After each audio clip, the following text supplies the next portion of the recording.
New deck for the channel, Prime Speaker Zegana versus Grand Arbiter Augustin the 4th.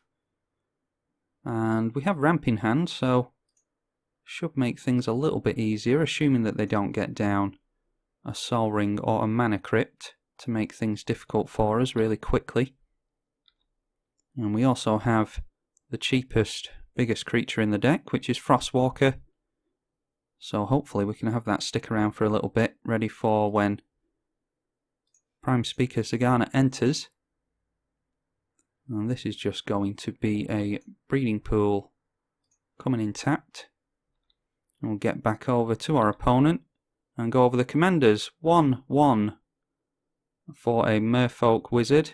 Or it is a 1/1. It's a Merfolk Wizard. It's 6 mana. It enters the battlefield with X+1/+1 counters on it, where X is the greatest power among creatures you control.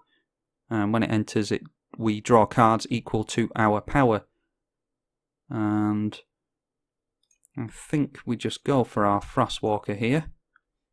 Next turn I'd like to get down Storm Scourge Kraken, but I think we'll go for Arbor Colossus because I think they have counter magic in hand. Grand Arbiter Augustin the 4th is a 2/3. Let me just skip that past.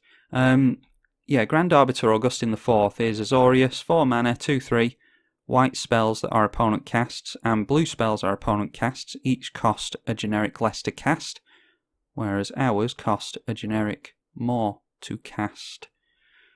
And they've just passed the turn. They only have 1 blue mana up, and that's a Windmill Slam. Arbor Colossus. Hoping that they don't get down another blue source here, because they clearly don't have any counter magic left.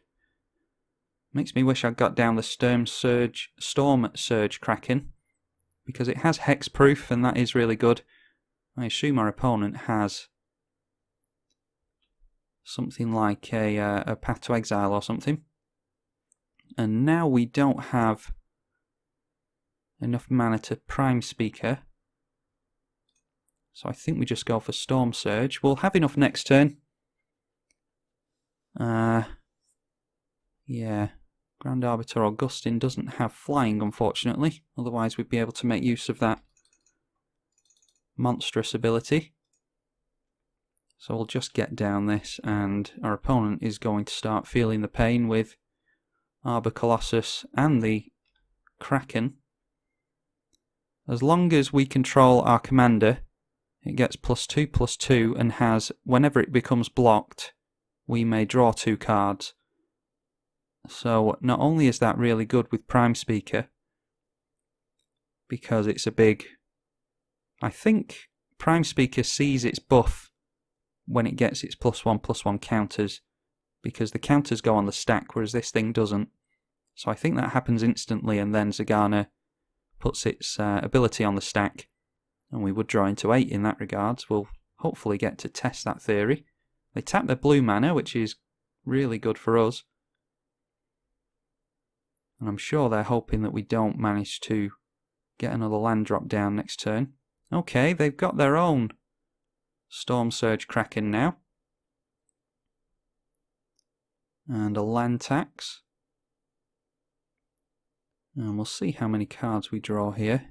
I'd love to play that Gilded Lotus, but we do need to play catch up here. And we could do with drawing these cards while we have the opportunity to do so. And we got 6 +1/+1 counters there, which means it doesn't see Storm Surge Kraken's buff when the trigger goes on the stack. So that is worth knowing. We managed to get into Toothy. I really want to build a commander deck with Toothy. Most likely going to be some kind of janky build, but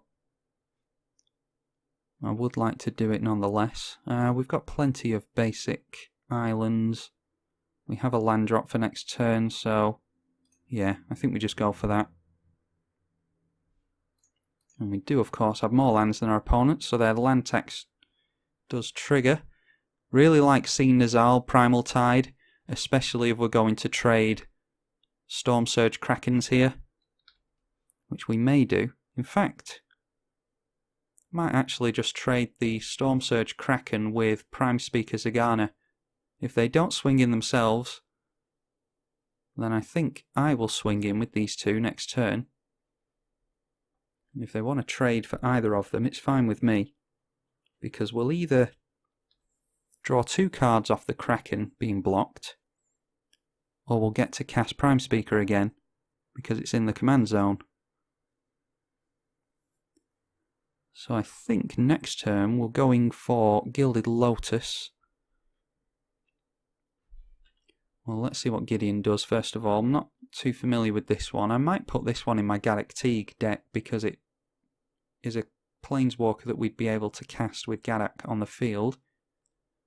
Until your next turn, prevent all combat damage that a source would deal.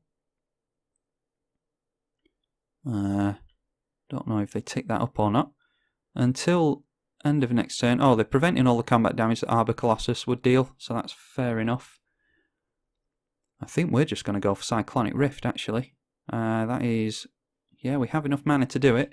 Anyway, Gideon Jura, it can turn into a 4/4 human soldier with Indestructible, as you would expect. And then you get an emblem for 0. As long as you control a Gideon Planeswalker, you can't lose the game, and your opponents can't win the game.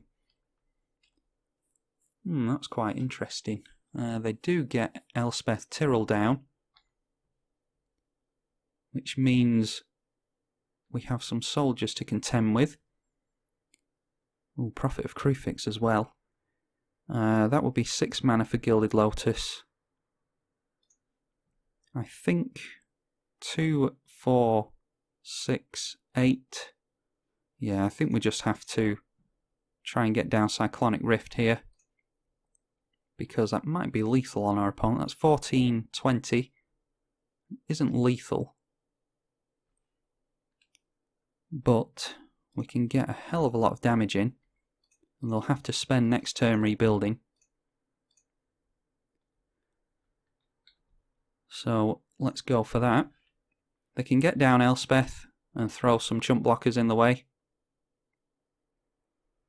But if they spend a turn doing that, then they're not spending a turn dealing with our permanents. And yeah, they didn't like what they drew into there, clearly.